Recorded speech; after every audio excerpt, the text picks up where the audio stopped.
é onde nós vamos meditar essa noite.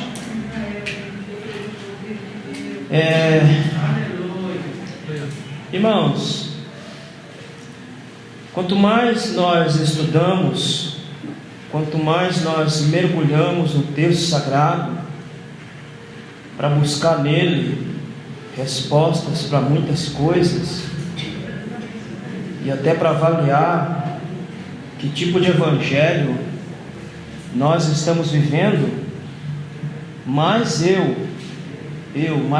pastor Luiz, eu vejo quão descolado da realidade nós estamos nos tornando em relação a o que é evangelho. Quanto mais eu estudo, mais eu me frustro, mais eu oro, Hosana, hora vem Senhor Jesus, porque a gente vê uma coisa, a gente estuda uma coisa e a gente vê outra prática diferente daquilo que está dito, daquilo que está escrito. Quando Paulo escreveu Filipenses, preso em Roma, sob Nero, no 64, sobre Nero ele morre, ele perde a cabeça, porque Paulo também pregava um evangelho que parecia que estava descolado da realidade que ele estava vivendo no momento. Um evangelho que parecia que não achava lugar, já isso no século I. Mas estando preso, ele ainda consegue achar aquilo que nós não estamos conseguindo achar, aquilo que nós estamos procurando. E eu não sei aonde é que nós estamos procurando, mas Paulo preso, ele conseguiu achar o que ele escreve na epístola, não só na epístola toda, mas no capítulo 2 ele consegue achar aquilo que hoje nós tanto procuramos incessantemente. O que é que mais o homem moderno procura? O homem moderno quer contentamento, ele quer felicidade, ele quer alegria, e nós buscamos isso de várias formas e de várias maneiras. Mas Paulo achou isso de uma forma tão simples e tão singela. Preso, ele consegue achar contentamento em Deus, ou ele consegue achar contentamento em Cristo. É disso que ele trata nessa epístola, de alegria, de contentar-se, não por coisas, mas de contentar-se por aquilo que tem, por aquilo que tem não fora, porque o nosso problema é estar aí. O nosso problema hoje é que nós estamos procurando contentamento, mas o contentamento que venha de fora para dentro. Ora, quem busca contentamento que venha de fora para dentro, vai morrer buscando contentamento e não vai achar. Semana que vem será sorteado 350 milhões. Olha, se eu ganho um dinheiro desse, meu filho, eu ia estar contente. Aí, rapaz, como eu ia estar contente. 30 dias me enfiava em Fernando de Noronha. Olha lá, só curtindo aquela área maravilhosa. Depois de 30 dias, eu comecei a viver aquilo que diz a Bíblia. A bênção do Senhor não acrescenta dor, mas aquilo que não vem da mão do Senhor acrescenta dor, porque ia começar a pensar como é que eu ia fazer com 350 milhões para ele não acabar. E meu inferno começaria, porque eu não confiaria em mais ninguém na face da terra. Qualquer pessoa que chegasse perto de mim, eu digo, já quer dinheiro, já vai pedir, já quer arrancar. Meu contentamento iria embora, porque meu contentamento veio de fora para dentro, e tudo que vem de fora para dentro é perecível. O ser humano é assim. Se está chovendo, está reclamando. Se está frio, está reclamando. Se está calor, está reclamando. Tudo que vem de fora para dentro não consegue saciar o ser humano, não consegue produzir contentamento permanente, duradouro na alma do indivíduo. Mas Paulo conseguiu achar contentamento de uma forma singela, e ele escreve aqui no capítulo 2 isso. Mas também eu pensava sobre o Natal, que o verdadeiro Natal, irmão, porque eu gravei, deixei lá para quem quiser ver. Eu não vou ficar debatendo se ele nasceu ou deixou de nascer dia 25. Sexto mês, se você fizer a conta, sexto mês, você vai ver que não é dezembro. Então eu falei, não, eu não vou me debater se ele nasceu dia 25 ou não. O meu problema é se ele realmente nasceu em mim. Meu problema não é o nascimento histórico, porque o pessoal debate o nascimento histórico, se ele nasceu 25 ou não. Meu problema não é a data histórica do nascimento de Cristo. Meu problema é se ele de fato nasceu em mim. Amém? Esse é o nosso problema. Não é saber se ele nasceu dia 25, se foi em janeiro, se foi em outubro. Não interessa. O que importa para mim é saber se ele de fato nasceu para mim. Se ele nasceu para mim, então eu tenho em Filipenses capítulo 2 o seguinte tema: o que devemos ser e fazer. Jesus nasceu para você, irmão. Ele, aí na sua alma, ele nasceu para você de fato. Então, se ele nasceu para você de fato, capítulo 2 diz: o que eu devo ser e fazer. Se eu não fizer e nem ser o que está dito aqui, então indica que ele não nasceu. Você está comemorando só a data histórica ainda. Você ontem ficou lá na sua casa até meia-noite esperando a comida até meia-noite, que eu não sei para que até meia-noite, que eu não sou besta. Quando deu 8 horas eu estava comendo, quando deu 11 horas eu estava deitado. Se o seu problema é a data histórica, então, meu irmão, está com problema. Se ele nasceu para você em determinada época da sua vida, então você vai ser e fazer aquilo que Paulo começa a descrever no capítulo 2. E nós vamos dividir a mensagem em duas partes, que eu não vou conseguir pregar toda ela mesmo. Mas vejamos, qual é a base da unidade cristã? O que faz com que o povo realmente seja um? O que faz com que realmente o povo esteja em uma unicidade? Já expliquei para você a diferença entre unidade e unicidade. Unidade é agora o que está acontecendo entre Lula e Alckmin. Unidade. Dois inimigos confessos, isso está dito e posto, agora estão se abraçando. Parece que são velhos amigos de beber cachaça toda a vida. Mas todo mundo sabe o que Alckmin pensa de Lula, e todo mundo sabe que Lula pensa de Alckmin. Mas é a unidade dos infernos.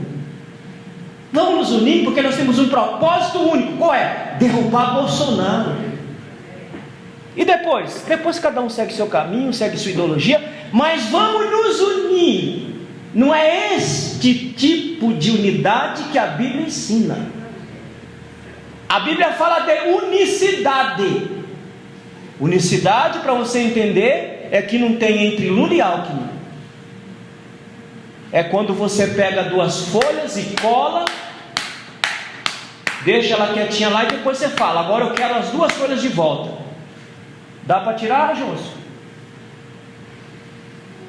Você rasga as duas folhas, mas não separa elas, porque elas estão intrinsecamente entrelaçadas e ligadas. Isto que o Evangelho determina para nós: unicidade.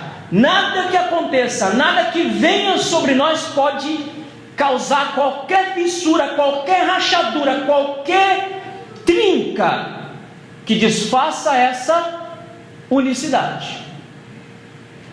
Então, a base que nos faz ser uníssono está aqui. Verso 1: se há algum conforto em Cristo, se há algum incentivo no amor, se há alguma comunhão no Espírito, se há entranháveis compaixão. E quando Paulo escreve o verso, ele escreve o verso como que, na percepção dele, isso seja uma realidade. Não que seja uma possibilidade, não é para ser uma possibilidade, é para ser uma realidade. Então ele constrói o texto de tal forma que ele deixa bem claro para a igreja de Filipe que isso seja uma realidade para vocês. O que? Conforto em Cristo, consolação de amor, comunhão no Espírito e entranháveis afetos de compaixão. Aqui nós temos a base para nós sermos ou termos unicidade em Cristo Jesus. Primeira coisa que ele diz que nós temos que ter: conforto em Cristo. Em algumas traduções pode estar exortação. Exortação significa ânimo. Irmãos, se nós estamos em Cristo Jesus, nós somos confortados por Ele, exortados por Ele, logo nós somos animados por Ele. Amém ou não amém?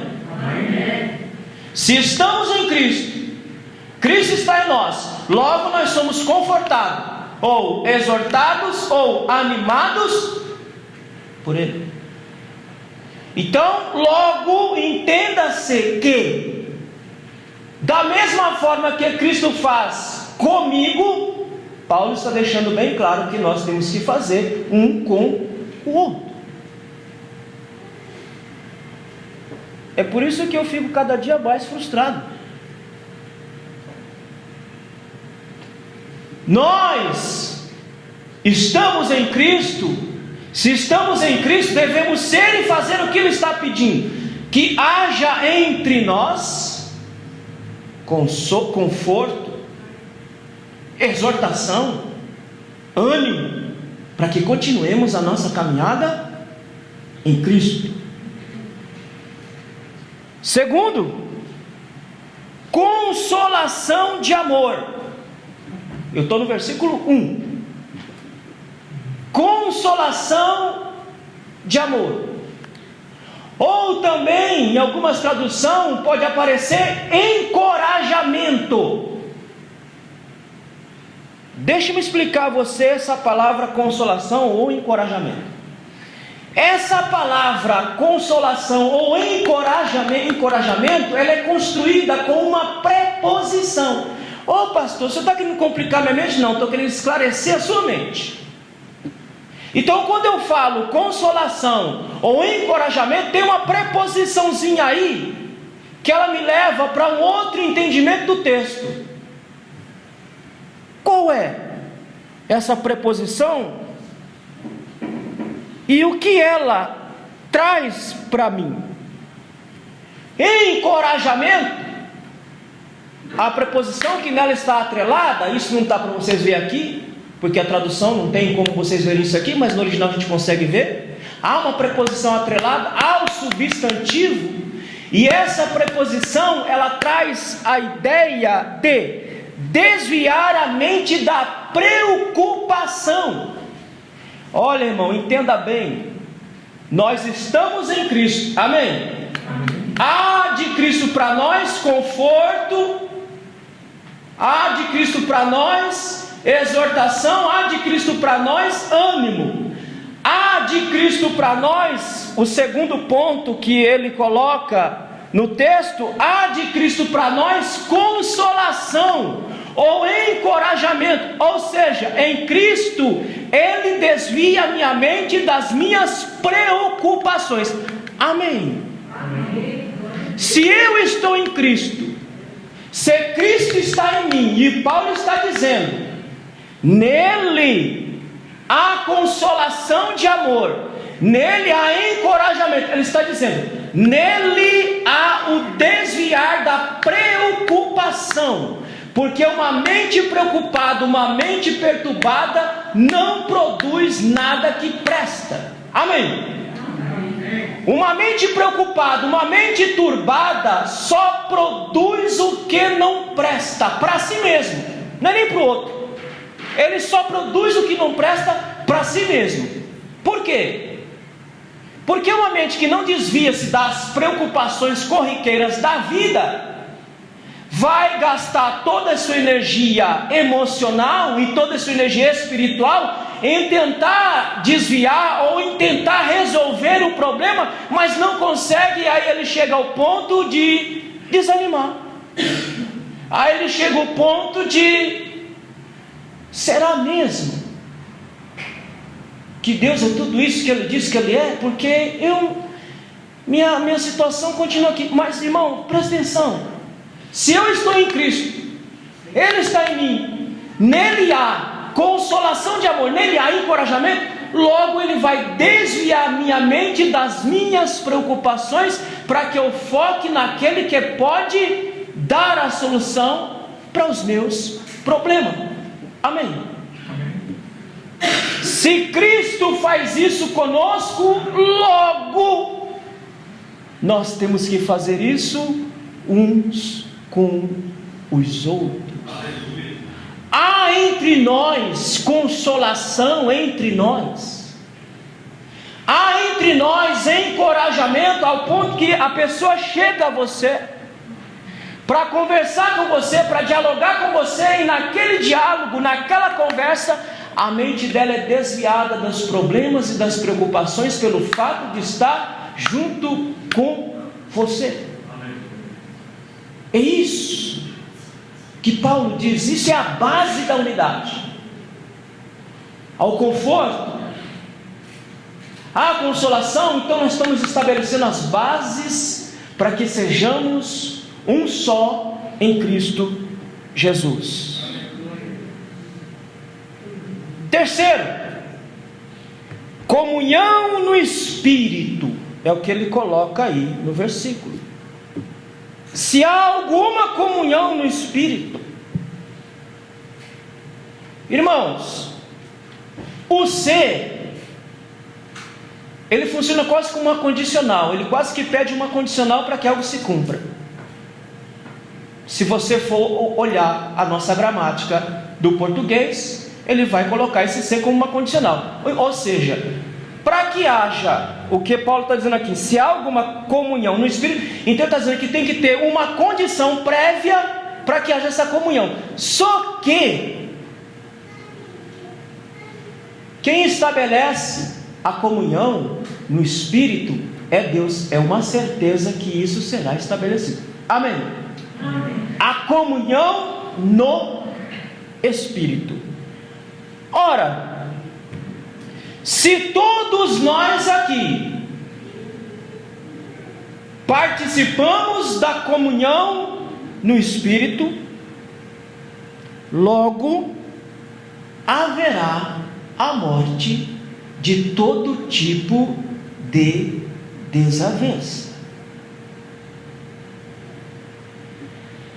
Se todos nós estamos na mesma comunhão no Espírito, haverá a morte de todas as desavenças e diferenças. Amém, irmão?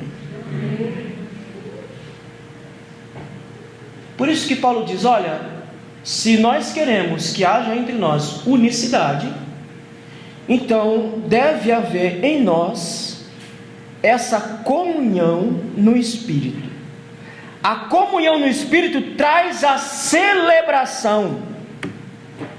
Comunhão no Espírito traz a celebração de uns para com o outro. Por isso que eu não entendo quando um crente chegar a falar na minha lata, que quando vem para aqui sente tristeza. Ô irmão, vai se converter em nome de Jesus. Então vai logo para o inferno.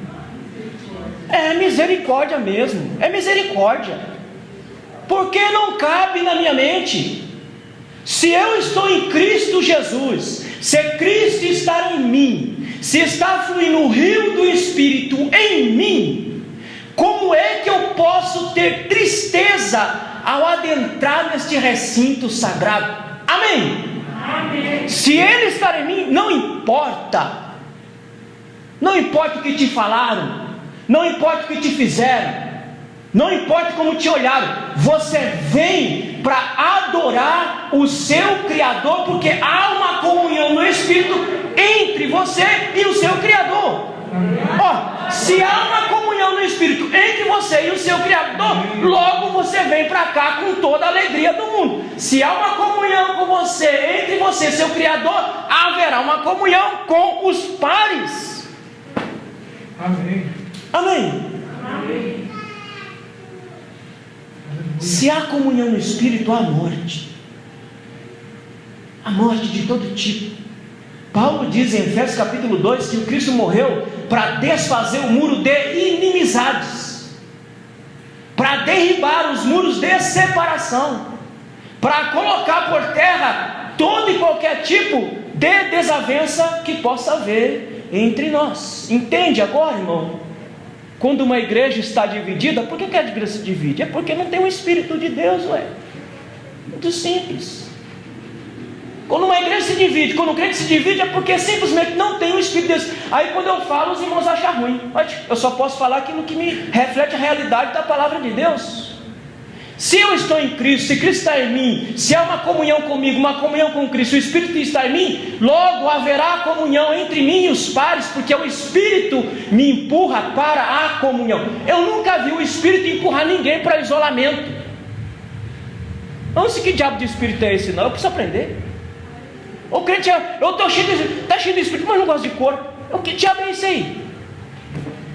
Que gota serena de Espírito é esse? Que o cara diz que está cheio do Espírito, mas não gosta de comunhão. Quem está cheio de Espírito gosta de estar no corpo de Cristo.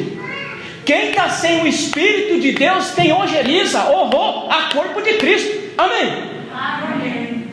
Estou sendo claro? Amém. Como é que isso funciona? Essa coisa não está fechando direito essa conta. Se o Espírito está em mim e está aí, logo deve haver uma comuna, uma comunhão, uma celebração, uma alegria, um transbordar na minha alma por estar junto com os meus pares. Alguém leia para mim Efésios capítulo 4, versículo 4. Rápido. Efésios 4, 4. Há um só corpo, há um só Espírito, como também fostes chamados em uma só esperança na vossa vocação. Irmão, quem é que produz isso? Deixa eu falar uma coisa para vocês. A união entre pessoas não é celebrada entre pessoas, não. A união que a Bíblia ensina, ela não é produzida nos homens, porque a união produzida nos homens, ela é falha, ela é satânica, ela é maldita, ela é maldosa. Mas a união que é produzida, e é isso que Paulo está dizendo no capítulo 4, verso 4, que a união que o Espírito, ele produz em nós, ele vai produzir tudo isso que Paulo está falando aqui no capítulo 2 de Filipenses. Ele vai produzir exortação na minha alma, ele vai produzir consolação na minha alma, ele vai produzir a própria comunhão no Espírito, para que eu tenha comunhão com os meus irmãos também, em nome de Jesus. Então entende que nós precisamos urgentemente de estarmos cheios do Espírito Santo todo dia. Amém? Amém. Agora não é essa loucura doida que é por aí, não. Essa fé louca, essa espiritualidade doente, que precisa de culto, que precisa da irmã Zefinha para revelar, para ver e revelar o oculto, o escondido, que eu não sei onde está. Isso não é espiritualidade, isso é doença. Espiritualidade é um equilíbrio na sua vida cotidianamente. É você estar bem com Cristo cotidianamente. É você estar bem com os pares cotidianamente. Essa espiritualidade louca que depende de irmão, de A, de B, isso é doença na espiritualidade. Espiritualidade boa é aquela que eu tenho uma linearidade na minha vida, ou seja, um equilíbrio na minha vida. Eu estou bem hoje, estou bem amanhã, estou bem. E se eu tiver problema, eu vou estar bem no problema também, porque o Espírito está ali derramando e fluindo como um rio na minha vida. Amém. Por que eu saí do seminário? Porque eu não aguentava mais ver tanta gente doente na minha frente. Era tanto crente que chegava lá para falar para mim do Espírito Santo. Porque eu falei, olha meu Deus, para mim basta, chega. Irmão, a Bíblia diz que o Espírito flui como um rio. E se você tem aquilo que Paulo está dizendo aqui, esse rio não seca. Esse rio é contínuo. Essa presença é contínua. Essa presença é real. Não é algo que eu precise que aconteça um evento, um culto. Não, é todo dia Ele está aqui comigo. Todo dia Ele está comigo, está andando, está falando, está enchendo a minha vida todo dia. Aleluia. Se há essa comunhão no Espírito que diz Paulo, haverá esse transbordar de comunhão também. Eu achei fantástica a definição que deram para enchimento do Espírito.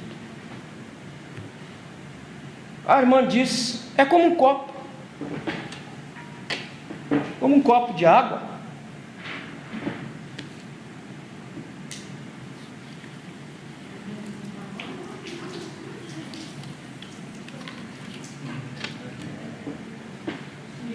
A ideia é essa mesmo. É como um copo que se enche de água, e quando não há mais espaço físico, ele transborda para fora, molhando o que tiver ao redor. Aquele que está transbordando do Espírito, ele vai transbordar isso para os pares, visivelmente e vivencialmente. Aleluia. Vai transmitir, vai passar. Aleluia. Aquele que já não sente mais aquela graça, já não sente mais aquele poder, aquele afago do mestre, ele encostar em alguém que está transbordando, ele também será tocado por esse poder, por esta graça, porque é isso que Paulo está falando. Se há alguma comunhão no Espírito, então que haja transbordar desse Espírito na minha vida e na sua vida, a tal ponto que o sedento possa saciar a sua sede. O problema é que as pessoas estão chegando perto de nós e não conseguem saciar a sua própria sede de existência. Elas chegam perto de nós querendo saciar, mas ela não consegue, porque parece que nós estamos tão secos, tão vazios de Deus, que ela não consegue mais isso. O crente é sal e luz. Se ele é sal, ele tem que salgar. Se ele é luz, ele tem que alumiar. Aleluia. Se ele é cheio do Espírito, ele tem que transbordar, para que o outro também sinta a mesma graça, o mesmo poder, a mesma misericórdia, em nome de Jesus. Amém. Aí Paulo vai mais longe um cadinho para dizer quais são as bases da unidade cristã. Aí ele diz: entranháveis afeto de compaixão. Irmão, literalmente Paulo está falando das entranhas, das partes mais internas do corpo humano. Porque para o homem bíblico, o sentimento estava nas entranhas, nas tripas. É ali que estava a sede da emoção. Então Paulo diz: lá do fundo do seu ser, que haja esse entranháveis afeto de compaixão. Entranháveis traz quase que a ideia de alguma coisa que se embola, né? Alguma coisa que quase que se mistura, está ali entranhado. Você já viu, irmão? Você já viu linha embaraçada? Você já tentou Desembaraçar uma linha embaraçada? É difícil, né? Você quebra ela todo dia, você não consegue desembaraçar. É isso.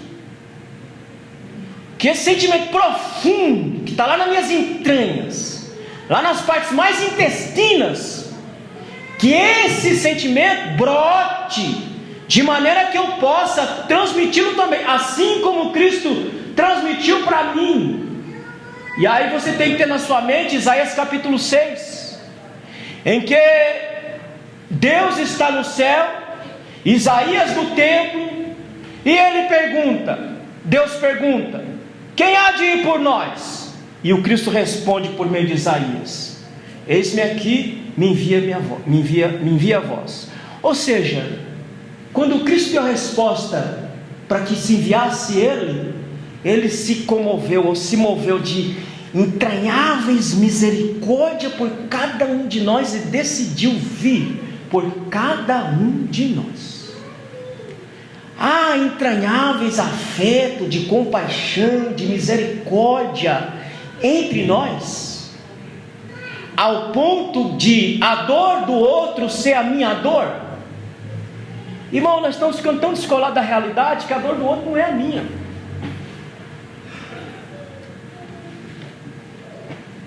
A dor do outro não é a minha mais. A dor do outro é a dele. Ele que se vire lá com seus problemas.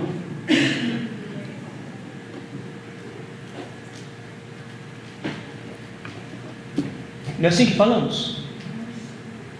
Eu não tenho nada a ver. Eu não tenho nada a ver com ele. Meu Deus, como é que não tem? Então não está no corpo. Não está. Porque se está no corpo, ele tem a ver comigo. A dor dele deveria ser a minha dor. O sofrimento dele deveria ser meu sofrimento. Todo mundo aqui está com o pandu cheio. Amém ou não amém? Amém. Todo mundo aqui está refestelado. Percebo que não tem ninguém aqui de olho fundo. Está todo mundo aqui com o buchão bem cheio.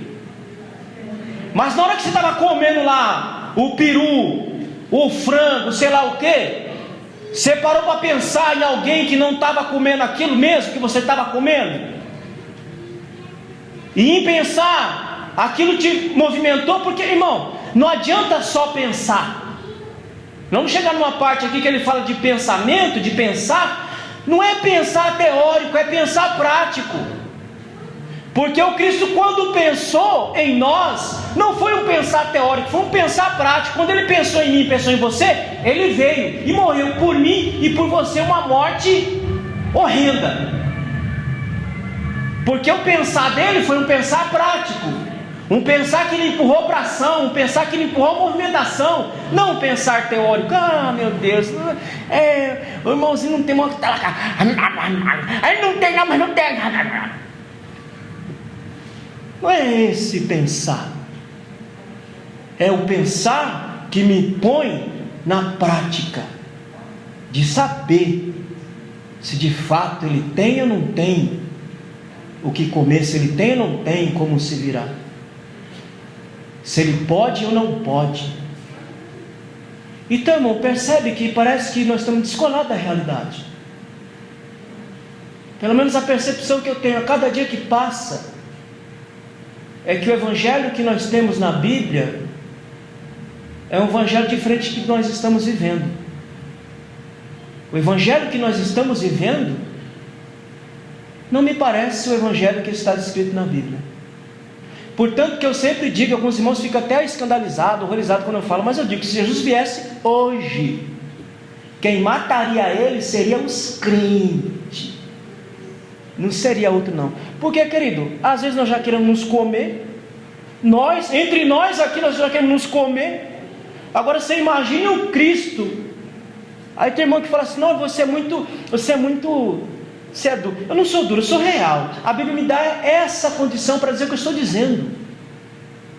Porque quem matou o Cristo não foi os romanos. Não foi os romanos. Quem matou o Cristo foi o seu próprio povo. E se o Cristo voltar hoje, na atual conjuntura que nós estamos aqui, para fazer o que ele fez no século I, quem vai mandar prender ele seremos nós. não vai ser as autoridades. Nós vamos movimentar a mão da autoridade para prendê-lo. Mas na verdade, quem fará isso seríamos nós. Assim como eles fizeram lá, nós também faríamos. Não, o senhor está exagerando. Ah, estou exagerando? Nós somos imagem e semelhança do Cristo. Amém ou não amém? Amém. Às vezes nós queremos arranhar essa imagem, se puder até enforcar, se puder até matar. Se não matar literalmente, mas matar no afeto. Então você imagine se o Cristo viesse, que é muito mais incisivo do que eu, ao ponto de chamar a mulher de cachorra. Oxi, rapaz, se Jesus vier hoje num culto e chamar alguém de cachorra, ele não sai do culto. Ele sai, mas ele sai preso. Já ficamos melindrados? Então, queridos, será que há entre nós o que Paulo está dizendo aqui? Esses entranháveis afetos de compaixão das partes mais interiores do ser, das partes mais profundas do ser. Será que é isso entre nós? Aí Paulo, no versículo 2, ele vem e diz o seguinte: ele já deu a base para a unidade. Qual é a base? A base é conforto em Cristo, consolação de amor, comunhão no Espírito, entranháveis afetos e compaixão. Essa é a base para que tenhamos unidade em Cristo Jesus. Agora no versículo 2, Paulo vai dar a prevenção quanto à falta de unidade. Como é que eu posso prevenir essa falta de unidade? Ou como é que eu posso prevenir para que ela nem penetre no corpo de Cristo? No versículo 2 ele começa a dar a receitinha, para que essa doença não nos atinja. Olha o que ele diz: completai meu gozo, para que vós pensais a mesma coisa, mantendo o mesmo amor, harmonia, tendo a mesma opinião. Agora ele passa a trazer para nós o que é que nós podemos fazer para manter ou para blindar o corpo de Cristo, para que essa união ou essa unicidade não seja atacada. Irmãos, olha só o que foi escrito numa lápide de um casal. Presta atenção. Falávamos as mesmas coisas, pensávamos as mesmas coisas, e vamos inseparavelmente para o Hades. Entenda Hades aqui não como Hades inferno, porque na cultura grega Hades só é a sepultura. Então o casal pensava a mesma coisa, falava a mesma coisa, e agora morreram e estão na sepultura inseparavelmente. É essa a ideia do versículo 2. Que haja em nós tal harmonia, que haja em nós tal unidade, que sintamos a mesma coisa, tendo o mesmo amor, o mesmo ânimo, sentindo a mesma coisa. A alegria de Paulo estaria completa se a igreja vivesse dessa forma. Se a igreja de Filipos andasse e vivesse dessa forma. Unidade no pensar, como eu falei, e a unidade no pensar que ele coloca no verso 2 não é a unidade do pensar teórico, é a unidade do pensar prático, é o pensar que movimenta para a prática, é o pensar que movimenta para o trabalho, é o pensar que movimenta para fazer. Não é o pensar que me leva só a ficar sentado, é o pensar que me põe a fazer algo. É essa unidade que Paulo pede, que haja uma unidade de pensar, não somente pensar, mas que a prática de vocês sejam a mesma. O pensar, como eu falei para vocês, o pensar de Cristo não foi teórico, porque se fosse teórico, ele teria ficado lá na glória e não teria descido aqui na terra. ele teria aquilatado, pensado, arrazoado, raciocinado e chegaria à conclusão: olha, Pai, o Senhor vai me perdoando aí, viu? O Senhor vai me desculpando aí, mas vou não. Ser vilipendiado, caluniado, chamado de demônio, chamado de cachaceiro, ser cuspido, ser traído, para morrer por essa gentinha aí. Senhor, desculpa aí, mas não vou não. Vê se o espírito não quer ir. O espírito já estava adiantado, né? Estou só conjecturando, não pode ser isso não. O espírito já estava adiantado, digo, olha aqui, eu estou saindo de banda. Aí ele dá uma olhadinha para os anjos, parece que todo mundo virou as costas e cada um procurou um buraco para se enfiar. Aí o salmista diz que ele dá uma olhadinha para a terra e procura um justo sequer ele não acha. Mas como o pensar de Jesus não é o pensar teórico, é o pensar da prática, ele diz: não, Pai, pode deixar que eu vou lá, eu vou morrer por cada um deles. Mesmo aquilo que Paulo diz em Efésios capítulo 1, mesmo eles sendo nossos inimigos, eu vou morrer por cada um deles, porque eu pensei neles, e o pensar neles me coloca a me tabernacular, a vestir esse corpo frágil, fraco, para morrer por cada um deles, para que eles tenham direito à salvação e à eternidade como nós temos. É esse pensar que Paulo está dizendo aqui. Ter uma só mente não significa que os crentes têm que concordar em tudo. Ah, então eu tenho que concordar com tudo? Presta atenção. Não significa que os crentes têm que concordar com tudo. Em vez disso, cada crente deve ter a mesma atitude de Cristo. Ô irmão, você acha que se o Cristo fosse concordar com tudo que nós fazemos ainda, com tudo que nós aprontamos ainda, ele teria feito o que fez?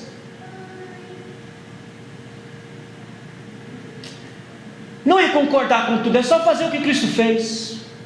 Cristo não se importou se ele estava lutando com o escriba, com o fariseu. Ele não se importou, ele simplesmente foi lá e fez. Mesmo não concordando com o status de coisa que ele encontrou naquele período, ele não deixou de fazer, ele continuou fazendo. Eu preciso morrer por essa gente. Eu não concordo com nada que tanto ele não concorda, que ele deixou 27 livros escritos mostrando a discordância dele conosco. Mas ele não deixou de ir para a cruz do Calvário e fazer aquilo que ele foi chamado para fazer. Amém, irmão? Amém. Ah, eu não concordo com o pastor Luiz. Você não tem que concordar comigo não, você só tem que fazer o que Jesus mandou você fazer. Ah, eu não concordo com a... Você não tem que concordar com nada mesmo não, só tem que fazer o que Cristo mandou você fazer, já está de bom tamanho. Amém? Amém.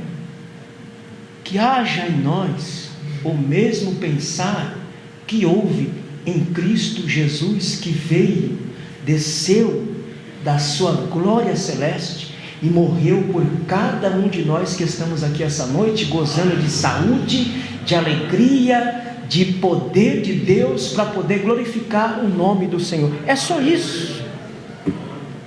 Unidade no relacionar-se, é o que Paulo deixa claro aqui. Completai o meu gozo, para que sintais o mesmo, tendo o mesmo amor. Unidade no relacionar-se. Qual é o problema do homem hoje? Se relacionar. O maior problema do homem hoje é se relacionar. Se tem uma coisa que o diabo adora fazer, é atrapalhar relacionamentos. Não é o diabo não. Vou tirar o diabo dessa conta. Tirar o diabo dessa conta. Essa conta é nossa. Se nós não conseguimos nos relacionar com A, com B, é porque nós não queremos. Porque se eu decidir me relacionar com todos, eu me relaciono com todos. Se eu decidir me relacionar com alguns, eu só vou me relacionar com alguns. Mas no Evangelho não serve essa lógica. No Evangelho eu tenho que me relacionar com todos, porque o corpo não está fragmentado, o corpo está unido. Amém? Ah, mas eu tenho afinidade com aquele. Você pode ter afinidade com o raio que o parta. Você tem que ter afinidade com A, com B, com C, com todo mundo, para a glória de Deus. Amém? Porque lá só tem uma porta para nós entrarmos, e só uma. Lá ninguém vai entrar de mão dada com a mas eu vou entrar de dada com a irmã Mariazinha. Eu quero entrar pulando no céu com a irmã Mariazinha. Se não for com a irmã Mariazinha, eu não quero nem entrar, então fique aí. Não, eu vou entrar com o irmão João. A Bíblia diz que lá é o lugar de um mar de salvos. Mar de salvos, todos salvos em Cristo Jesus, que conseguiram viver nesse inferno de vida que é. Conseguiram viver um relacionamento produtivo para a glória de Deus. Amém, meus irmãos? Amém. O céu é conquistado à força, tudo é muito difícil. Se relacionar então é a coisa mais difícil do mundo, é se relacionar. Oxe, como eu gosto da minha quietude. A minha mãe, nem sei o que passa pela cabeça da minha mãe, porque eu fico mais lá em cima do que lá embaixo. Como eu gosto de ficar quieto no meu canto, sozinho, sem muita aperreação na minha mente. Só que tem um detalhe: eu faço parte de um corpo de Cristo, e eu quero estar no corpo de Cristo, e quero entrar na eternidade junto com o corpo de Cristo. Mesmo gostando da minha quietude, eu tenho que me relacionar com os meus irmãos para a glória de Deus. Amém? Unidade no relacionar-se, unidade espiritual. Alguém, por favor, leia João, e aqui eu encerro para vocês ir embora. Evangelho de João, capítulo 17. Se ele não vier, domingo que vem eu termino. Evangelho de João, capítulo 17, verso 22 em diante. Olha o que ele diz: e deu-lhes a glória que a mim deste, para que sejam um como nós somos um. Olha, irmão, olha só o privilégio que ele nos deu. Ele nos deu o privilégio de sermos um, assim como ele é um com o Pai. Isso é um privilégio da gota serena. Ô irmão, eu estava vendo o pastor Leopoldo Falcão. Ele é engraçado, aquele irmão. Acho que tinha um obreiro perto dele lá, que estava com cara de azedo, com cara de quem comeu e não gostou. Aí ele falou assim: tá vendo isso aí, irmão? Isso aí é crente vazio. Crente vazio é assim, quando você prega ele fica assim, ó, com cara de comer e não gostou. Oxe, menino, a comida ela deve ser boazinha do céu, fresquinha para mim, para você, para nós nos alegrarmos em Cristo Jesus. Amém. Se a mensagem no seu ver é pesada, é porque precisamos ser exortados. Se você quer a mensagem mais light, mais comportadinha, olha, tem igreja para todo gosto. Se você quer um púlpito que não é mais púlpito, que é um gabinete de psicanálise, de psicologia, vá para lá. Vá lá receber uma dose de autoajuda. Mas aqui, esse púlpito é lugar da pura palavra de Deus enquanto aqui estiver. Amém. Porque eu quero que todos aqui, assim como eu vou, todos aqui vão para a glória junto comigo. E para ir para a glória tem que saber da verdade que está revelada na palavra. É um privilégio nós sermos um, assim como Deus é um com o Filho. Verso 23: eu neles e tu em mim, para que eles sejam perfeitos em unidade, para que o mundo conheça que tu me enviaste. Irmão, como é que o povo sem Deus fica sabendo que Jesus foi enviado? Ele fica sabendo que Ele foi enviado por mim e por você. É o que João está dizendo aqui. O mundo toma conhecimento que o Senhor foi enviado através deles. Não é isso que está dizendo no texto aí? E que os tem amado a eles como tens amado a mim. Como é que o mundo sabe que Deus me ama? Através de você, através de mim. O mundo sabe que Deus ama aquela gente. Glória a Deus. Quantos morreram daqui? Já veio gripe do frango, gripe do porco, gripe da gota serena, de todo tipo. Ninguém morreu. Desemprego que bateu na porta de todo mundo. Fome que bateu na porta de muita gente. Cadê que bateu na porta dos senhores e senhoras? Cadê que a doença levou qualquer um dos senhores aqui? Alguns aqui pegaram. Eu até brinquei hoje aqui. Eu não pego gripe do porco, gripe do frango, Covid, Delta, Ômicron. Daqui a pouco está o alfabeto grego todo. Eu não peguei esse raio dessa doença ainda. E digo, se pegasse, fosse, é porque é o carimbo para ir para a glória, o passaporte para ir para a glória. Eu ia feliz, dançando, aí, irmão, que eu ia virar um doido. Mas ele não chegou. E se não chegou, é porque Deus quer que nós fiquemos aqui ainda, para a glória dEle. Você está aqui ainda, você está vivo. Você está com saúde. Tem meio que fica caçando motivo para se alegrar. Meu irmão vai se converter debaixo da égua.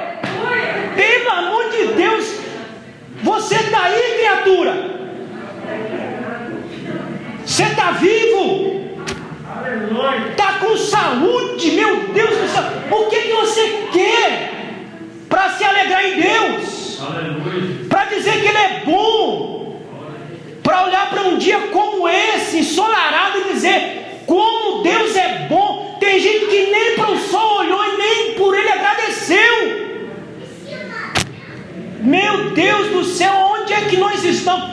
Irmão, você está vivo, você está bem, você está com saúde, você está com vida. Glorifique a Deus por isso. Ainda que a vida não esteja do jeito que você quer, mas Deus continua com você. Amém? Se alegre por isso.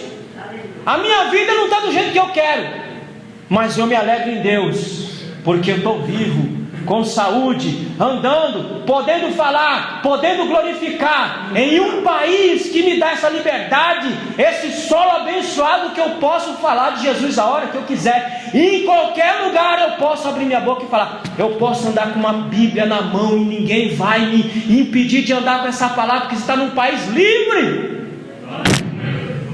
Dê glória, se alegre, exalte ao Senhor por isso, porque Ele é bom. Então é para nós um privilégio. Unidade espiritual, dois coração batendo como um. É isso que é entre a Trindade Santa, Pai, Filho e Espírito Santo. Três corações batendo como um. É uma orquestra. Se tem uma coisa que não pode faltar numa orquestra, é a harmonia entre todos os músicos. Porque quando eles começam a tocar, e a gente vê que são vários instrumentos, mas é um só som, porque todos estão na mesma nota, na mesma cadência, no mesmo ritmo. Assim deve ser o coração da igreja.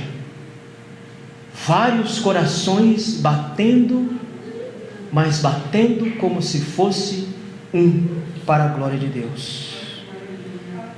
Não deve haver pessoas como Diotrefes. Aí você lê em 3 João, dos versos 9 e 11.